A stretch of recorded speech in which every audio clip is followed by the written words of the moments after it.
Pandemi corona merenggut ribuan nyawa di India dalam waktu singkat. Lonjakan kasus infeksi dan kematian menyebabkan sistem kesehatan kewalahan.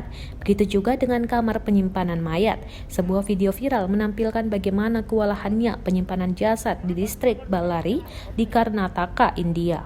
Video menampilkan 8 mayat yang terbungkus plastik dibuang begitu saja ke sebuah lubang sebagaimana dilaporkan India Times.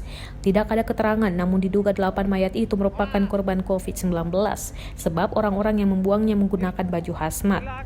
Wakil Komisaris Ballari Kolektor SS Nakul mengatakan bahwa mayat-mayat itu dibungkus plastik sesuai dengan pedoman pemerintah tentang pemulasaran mayat COVID-19. Menyoal segi kemanusiaannya dari video itu, dia mengatakan akan segera menyelidiki insiden tersebut. Kini semua anggota tim pemulasaran dalam video telah dibubarkan dan sebagai gantinya orang-orang yang terlatih akan dipekerjakan. Otoritas tempat juga mengeluarkan permintaan maaf kepada keluarga jasad dalam video tersebut maupun publik yang merasa tersinggung dengan kejadian tersebut.